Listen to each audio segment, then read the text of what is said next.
नमस्कार साथियों, हमने आप सभी से वायदा किया था कि आप सभी को हम अपने YouTube चैनल के माध्यम से रोज़ नई कहानियों की श्रृंखला की शुरुआत करेंगे।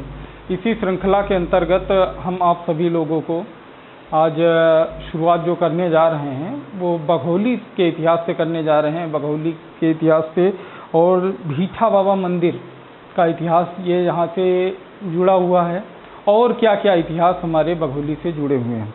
तो आइए आप सभी का स्वागत है और चलते हैं कहानी की श्रृंखला की ओर। तो हम सभी लोगों को ये बताना चाह रहे हैं कि जो बघौली का हमारा इतिहास है बहुत ही पुराना, बहुत ही रोचक, बहुत ही अच्छा है और हम सभी लोगों को इस इतिहास को जानना चाहिए। इस इतिहास को जानने के लिए हमारा आप सभी से एक रिक्वेस्ट रहेगा कि आप सभी लोग ज़्यादा से ज़्यादा चैनल को फॉलो करें, लोगों में शेयर करें कि जिससे ज़्यादा से ज़्यादा लोगों तक ये हमारा मैसेज, आप लोगों का गौरवशाली इतिहास पहुंच सके। तो जो हमने अभी तक कहानी की एक रूपरेखा आपको बताई है, ये कहानी हमने कुछ अपने संकलनों से, कुछ ऐतिहासिक दस्तावेजों से, कुछ बड़े बुजुर्गों की जुबानी से, कई सालों की रिसर्च के बाद में हमने ये इतिहास निकाल पाए हैं जो आप लोगों के सामने प्रस्तुत करने की कोशिश कर रहे हैं। आप सभी लोगों को ये जानना चाहिए कि ये जो हमारा इतिहास है, किसी भी व्यक्ति का इतिहास ही उसे गौरवशाली बनाता है। तो आप सभी लोगों को बहुत ही गौरव होना चाहिए कि हमारा बघौली का इतिहास बहुत ही ज़्यादा गौरवशाली रहा है। बचपन से ही मेरे एक मन में उत्कंठा रहती थी किसी की भी वस्तु के बारे में जानने की कि कैसे क्या उसके बारे में और जानकारी इकट्ठा कर सकूं। तो उसी में बस मुझे जानकारी मिला कि बघौली का भी हमारे कुछ इतिहास हो सकता है क्या, कि जैसे हरदोई जिला या अपने प्रदेश में बड़े बड़े शहरों का पुराना इतिहास ढूंढते थे।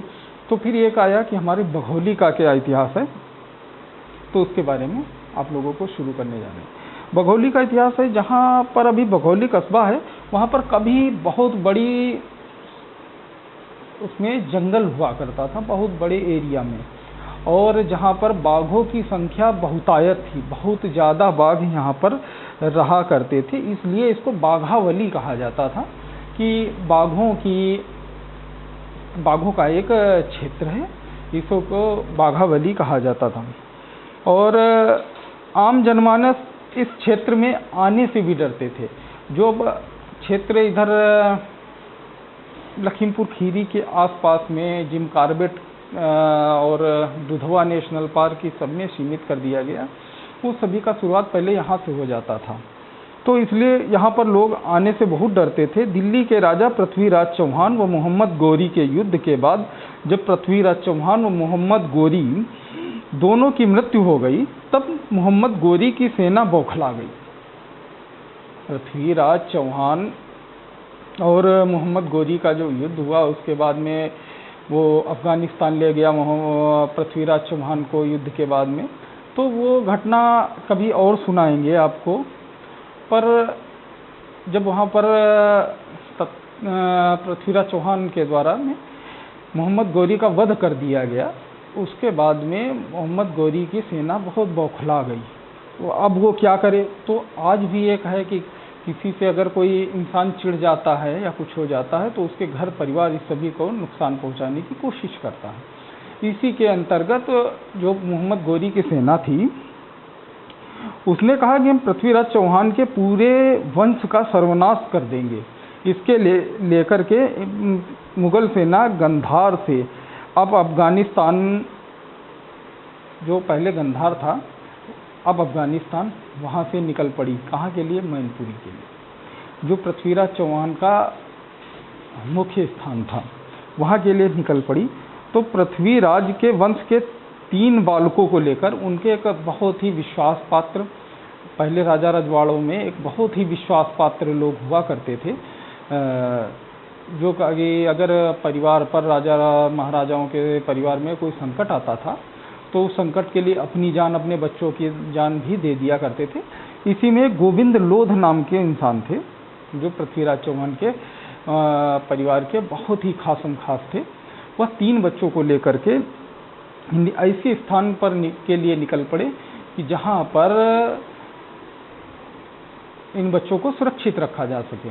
तो ये बाघावली क्षेत्र जो अब बघौली है, बाघावली क्षेत्र के पास ही जो सई नदी का किनारा पड़ता है, सई नदी के किनारे पर लोधी गांव में आकर के आकर लोधी गांव की बसावट जो बसाया है, बताया जाता है कि गोविंद लोध के द्वारा ही बसाया गया। ऐसा हमने पुराने लोगों से सुना, कुछ हमारे पास दस्तावेज वगैरह भी रहे, इन सभी से ये है।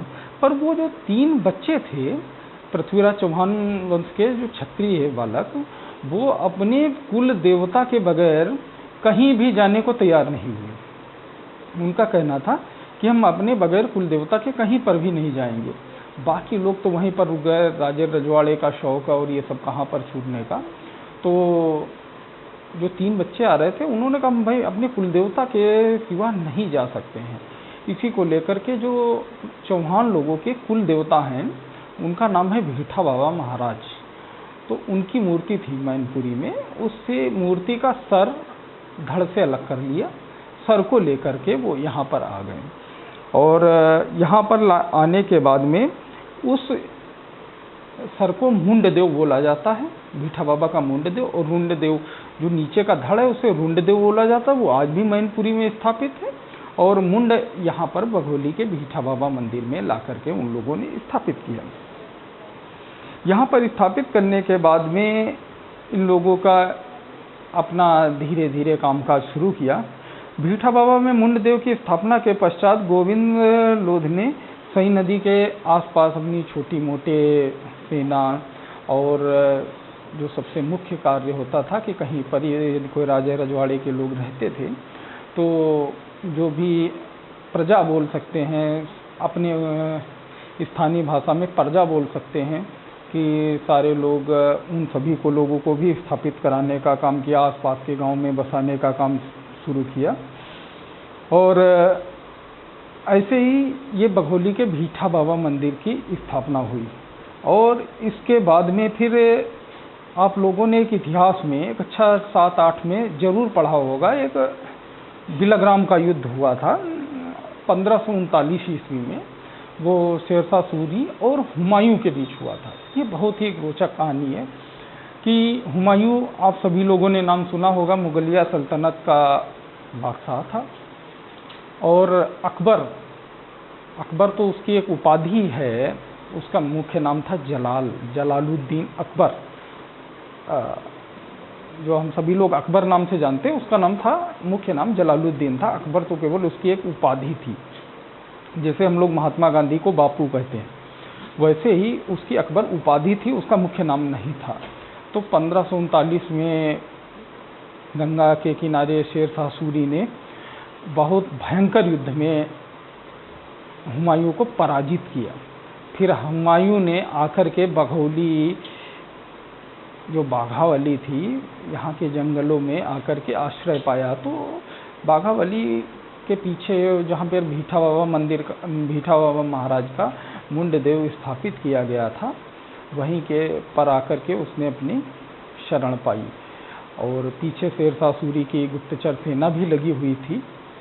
तो उन सबसे बचाने के लिए कि अब उसका क्या किया जाए, तो वो और उनकी बेगम, उनके अंगरक्षक बैरम खान, ये सभी लोग जो थे, उन लोगों ने, केवल बैरम खान ने अपने जो हथियार थे, तलवार, भाले, बर्छी, कटार, इन सभी को छोड़कर जो अकबर और हुमायूं की पत्नी जो भी जेवर, गहने इत्यादि पहने हुए थे, वो उन्होंने बघौली के भीठा बाबा मंदिर पर उतार कर रख दिए। जो इस मार्ग से निकले थे बिलग्राम से और बघौली होते हुए, इस मार्ग को गुप्तचर मार्ग बोला जाता था।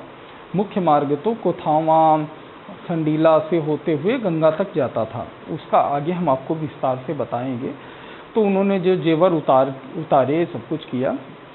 उन जेवरों से यहाँ पर जो भीठा बाबा मंदिर, एक आप लोग अगर गए हैं तो भीठा बाबा मंदिर है जो, उसके पीछे है जो लाल साहिब का दरबार बोला जाता है।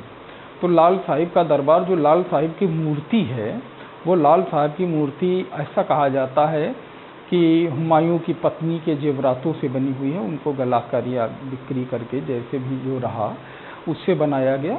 और उन भगवान को आज भी लाल साहिब बोला जाता है। आगे की कहानी हम आप लोगों को अगले प्रसंग में सुनाएंगे।